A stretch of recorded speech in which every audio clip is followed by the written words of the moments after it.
ধারাপাতের আজকের উপস্থাপন পশ্চিমবঙ্গ সরকার class 11-এর second সেমের পাঠ্য রচনাধর্মী প্রশ্ন ভাব সম্মিলন কবিতা থেকে। এটি লিখেছেন মৈথিল কোকিল বিদ্যাপতি। আচ্ছা, বিদ্যাপতিকে কেন মৈথিল কোকিল বলা হতো? তিনি মিথিলার কবি ছিলেন এবং তার কবিতার ভাষা কোকিলের মতন, কোকিলের স্বরের মতো মিষ্টি ছিল, তাই তাকে মৈথিল কোকিল বলা হতো। তো ভাব সম্মিলন কবিতার কয়েকটা প্রশ্ন, রচনাধর্মী প্রশ্ন আজকের উপস্থাপন শুরু করলাম। ভাব সম্মেলন কবিতার বিষয়বস্তু সহজ ভাষায় লেখো। এ ধরনের প্রশ্ন যদিও আসে না, কিন্তু বিষয়বস্তুটা ভালো করে জানা থাকলে যে কোনো প্রশ্নের উত্তর লেখা যায়, তাই বিষয়বস্তুটা আমি লিখে দিলাম। মৈথিল কোকিল বিদ্যাপতি রচিত একটি অন্যতম পদ হলো ভাব সম্মেলন। এগুলোকে কবিতা বলা হয় না, এগুলোকে বলা হয় পদ। বিদ্যাপতি হলেন একজন পদকর্তা। আমি এই পদটির মূল ভাববস্তু আলোচনা করব এইভাবে। উক্ত পদটিতে শ্রী রাধিকা তার সখীকে নিজের আনন্দের কথা ব্যক্ত করেছেন। তার সেই আনন্দের অন্যতম কারণ হলো শ্রীকৃষ্ণকে তিনি তার অন্তর্দেশে চিরকালের জন্য লাভ করেছেন। অন্তর্দেশে মানে মনে। তাকে চাঁদের আলো যতই কষ্ট বা যাতনা দিয়েছে, প্রিয়তম কৃষ্ণের শ্রীমুখ দর্শনে তিনি ততটাই সুখ অনুভব করেছেন। তাই তিনি বলেছেন, যদি কেউ আঁচল ভরে মহামূল্যবান রত্নরাশি তাকে দেয়, তবুও তার প্রিয়তম শ্রীকৃষ্ণকে তিনি তার কাছছাড়া করে দূরদেশে পাঠাবেন না। কারণ তার প্রিয়তম শ্রীকৃষ্ণ তার কাছে শীতের ওড়না অর্থাৎ দেহাচ্ছাদন, গ্রীষ্মের মৃদুমন্দ স্নিগ্ধ বাতাস যা হৃদয় ও শরীর সব কিছুকে শীতল শান্ত করে, বর্ষার ছাতা এবং সিন্ধু অর্থাৎ সমুদ্রের নৌকার মতো।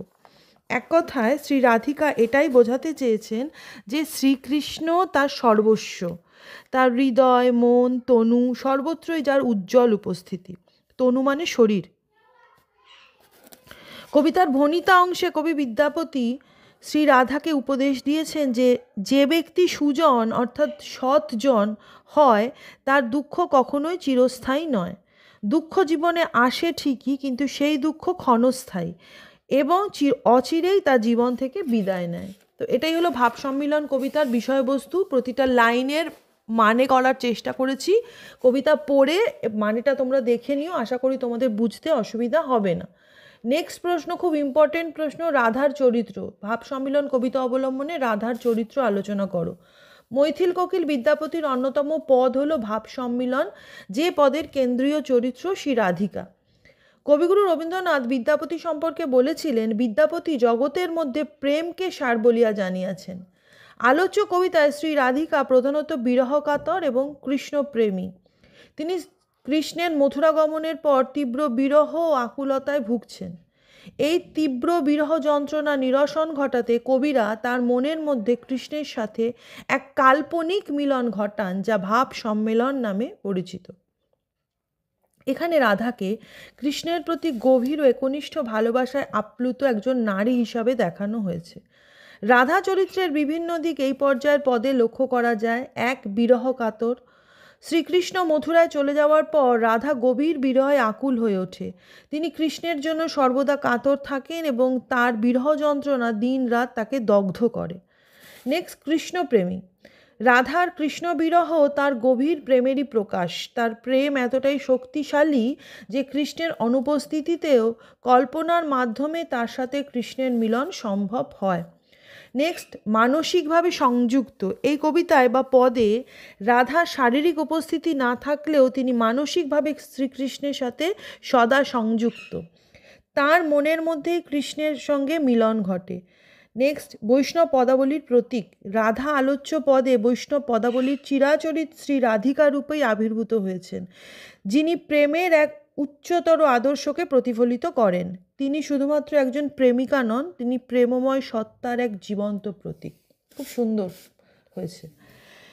আচ্ছা, নেক্সট হচ্ছে, কি কহবরে সখী আনন্দ অর। এই লাইনটা তো এই কবিতার মধ্যে সবচেয়ে ইম্পর্টেন্ট একটা লাইন। কবিতার যতগুলো লাইন তুলে প্রশ্ন দেয় তার মধ্যে এই লাইনটা খুব ইম্পর্টেন্ট একটা লাইন। কি কহবরে সখী আনন্দ অর। এই পদটি কোন পর্যায়ের? এখানে অর শব্দটির অর্থ কি? আলোচ্য পদে বক্তার আনন্দ কিভাবে প্রকাশিত হয়েছে আলোচনা করো। আলোচ্য পদটি প্রাক চৈতন্য পর্বের বৈষ্ণব পদাবলী সাহিত্যের অন্যতম শ্রেষ্ঠ পদকর্তা বিদ্যাপতির লেখা। এটি ভাবোল্লাস ও মিলন পর্যায়ের পদ। ভাবোল্লাস ও মিলন পর্যায়ের পদ। অর শব্দটির অর্থ হলো সীমা বা শেষ। শ্রী রাধিকার আনন্দের শেষ নেই। আলোচ্য অংশে সেই আনন্দেরই কথা বলা হয়েছে। পাঠ্য ভাব সম্মিলন পদে রাধিকা তার সখীকে বলেছেন তার আনন্দের কোনো সীমা নেই, কারণ শ্রীকৃষ্ণ তার ভাবালোকে আবার ফিরে এসেছেন। আসলে রাধার অন্তরে শ্রীকৃষ্ণ চিরকালই অবস্থান করে। কৃষ্ণ দূরে থাকার সময় চাঁদ রাধিকাকে যতটা দুঃখ দিয়েছে, এখন প্রিয়তম কৃষ্ণের মুখ দর্শনে তাঁর ততটাই সুখ অনুভূত হয়েছে। দীর্ঘদিন বিরহ বেদনার পর শ্রী রাধিকা অনুভব করেছেন কৃষ্ণ তাঁর জীবনের শ্রেষ্ঠ সম্পদ। তাই মহামূল্যবান ধনরত্ন পেলেও তিনি আর তাঁর প্রিয়কে দূর দেশে পাঠাবেন না। তাই তার ভাবজগতে পুনরায় শ্রীকৃষ্ণের সহিত মিলনের আনন্দের প্রকাশ লক্ষ্য করা যাচ্ছে। নেক্সট হচ্ছে পাপ সুধাকর যত দুঃখ দিল। সুধাকর কে? তাকে পাপী বলা হয়েছে কেন? যত দুঃখ বলতে এখানে কিসের ইঙ্গিত দেওয়া হয়েছে?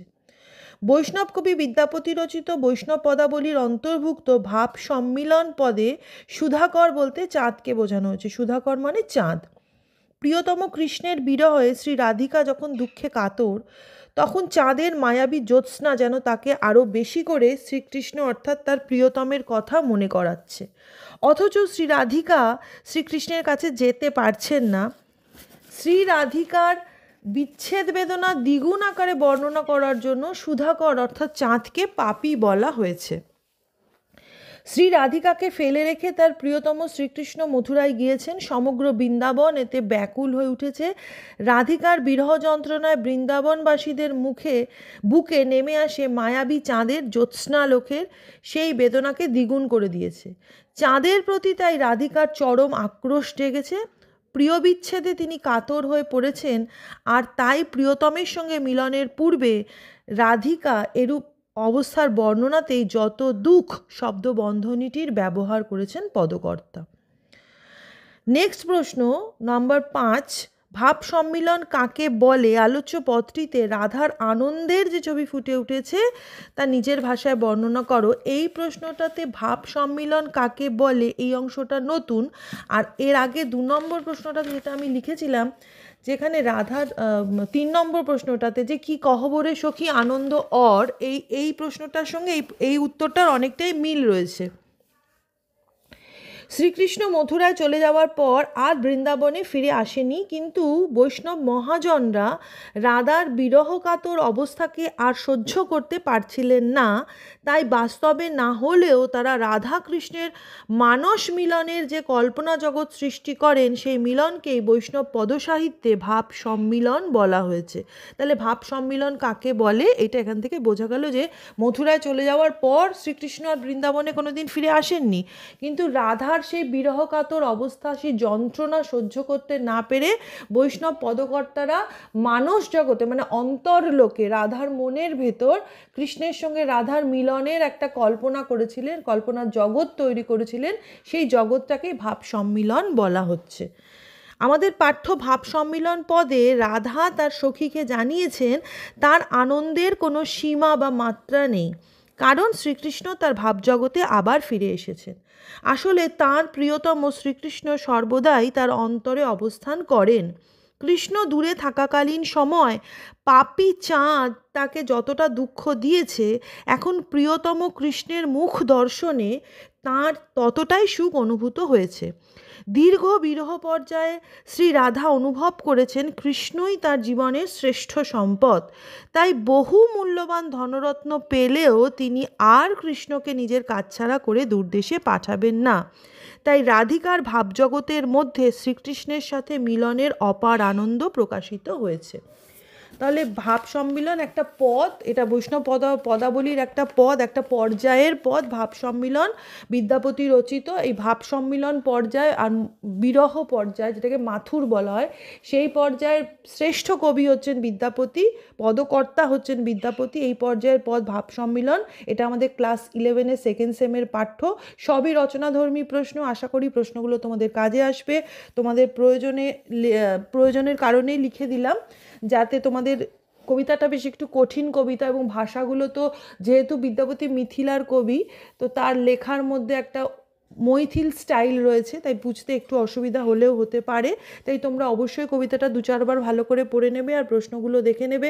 আশা করি প্রশ্নগুলো তোমাদের কাজে আসবে, ভালো লাগবে। বন্ধুদের মধ্যে শেয়ার করো আর ধারাপাতকে সাবস্ক্রাইব করো। নতুন ভিডিও নিয়ে আমি শর্মিষ্ঠা ধারাপাতকে সঙ্গে নিয়ে খুব তাড়াতাড়ি আবার ফিরে আসছি।